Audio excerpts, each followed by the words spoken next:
আসসালামু আলাইকুম everyone, welcome back to my video. আজকে আপনাদের সাথে আমি দোকানের মতো পারফেক্ট বেগুনের রেসিপি শেয়ার করব। অনেকেই মনে করেন যে বাসার বেগুনের তুলনায় বাহিরের বেগুনিগুলোই খেতে মজা, তো আজকে একদম বাহিরের স্টাইলে ফুলকো ফুলকো আর মুচমুচে বেগুনের রেসিপি শেয়ার করব। আর শেয়ার করব একদম আপনার হাতের কাছে থাকা কিছু মশলা দিয়ে। তো চলুন ভিডিওতে যাওয়া যাক। ভিডিওটি না টেনে সম্পূর্ণটা দেখবেন, এতে করে আপনাদের অনেক বেশি উপকার হবে। তো দেখতেই পাচ্ছেন এখানের মধ্যে আমি লম্বা বেগুনটা নিয়ে নিয়েছি। বাহিরের বেগুনিগুলোতে কিন্তু বেগুন থাকে একদম পাতলা, বেগুন খুঁজেই পাওয়া যায় না বলতে গেলে। তো বাসায় যেহেতু বানাচ্ছি, বেগুনটা একটু মোটা করে কেটে নিয়েছি। বেগুনির মধ্যে যদি বেগুনটাই খুঁজে পাওয়া না যায় তাহলে আর বেগুনি বানিয়ে কী লাভ বলুন তো। তাই জন্য আমি একটু মোটা করে দিয়েছি, এতে করে বেগুনের খুব সুন্দর একটা ফ্লেভার আর বেগুনটা আমরা খুঁজে পাবো। তো বেগুনের মধ্যে আমি কিছুটা পরিমাণে লবণ দিয়ে খুব ভালো মতো মিশিয়ে রেখে দিয়েছি, এতে করে বেগুনটা একটু নরম হয়ে যাবে। তো এখন আরেকটা বোলের মধ্যে আমি দিয়ে দিচ্ছি 1 কাপ পরিমাণে বেসন, 1/2 কাপ পরিমাণে ময়দা, সাথে দিয়ে দিব 1/2 চা চামচ পরিমাণে লবণ।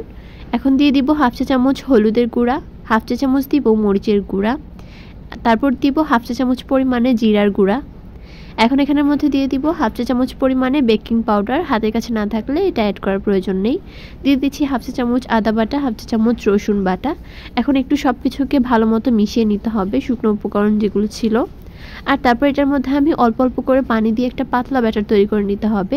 ব্যাটারের ঘনত্বটা ঠিক কীরকম হবে আমি আপনাদেরকে দেখিয়ে দিব। তো এখানের মধ্যে আমি 1.5 কাপ পরিমাণে পানি অ্যাড করেছি। তো পানিটা দিয়ে খুব ভালো মতো এগুলোকে মিশিয়ে নিতে হবে। ব্যাটারটা পারফেক্ট হয়েছে কিনা সেটা বোঝার জন্য একটা টিপস শেয়ার করছি। আঙ্গুল ডুবানোর পর ব্যাটারটা কিন্তু দেখুন আঙ্গুলের মধ্যে লেগে আছে, তো তাহলে বুঝবেন যে ব্যাটারটা একদম পারফেক্ট হয়েছে। এখন আমি এই ব্যাটারের উপরে একটা একটা করে বেগুন দিয়ে তারপর এরকমভাবে কোটিং করে নিচ্ছি, আর তারপরে এগুলোকে তেলে দিব। এখানে একটা টিপস বলি, বেগুনি ভাজার সময় তেলটা একদম ভালো মতো গরম করে নিতে হবে। দেখতে পাচ্ছেন বেগুনিটা দেওয়ার সাথে সাথে কিন্তু ফুলে গিয়েছে।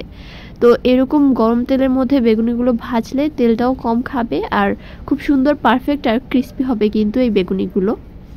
তো দেখতেই পাচ্ছেন দেওয়ার সাথে সাথেই একদম খুব সুন্দর একটা কালার চলে এসেছে। আর এখন আমি এগুলোকে উল্টিয়ে পাল্টিয়ে ভেজে নিব। বিশ্বাস করুন এই বেগুনিটা খেলে কেউ বলবেই না যে এটা বাসায় তৈরি করা হয়েছে, এতটা মজার আর ফুলকো ক্রিস্পি হয় এই নাস্তাটা। তো এখন এটাকে আমি লাল লাল করে ভেজে তারপর চুলা থেকে নামিয়ে নিয়েছি। উপর থেকে যখন মনে হবে যে বেগুনটা একদম ভিতরে নরম হয়ে গিয়েছে তখনই কিন্তু উঠিয়ে নিতে হবে। তো এরকম করে আমি সবগুলো বেগুনি ভেজে নিচ্ছি। তো আমি আপনাদেরকে আরেকটা ধাপও ভেজে দেখাচ্ছি। তো দেখতেই পাচ্ছেন একটা একটার সাথে লেগে যেতে পারে, তো তার জন্য আমি একটা দিচ্ছি আর তারপর একটাকে এরকম উল্টিয়ে দিয়েছি। এরকমভাবে করলেও কিন্তু কাজটা করতে অনেক বেশি সুবিধা হয় আর সবগুলো কিন্তু খুব সুন্দর পারফেক্ট হয়।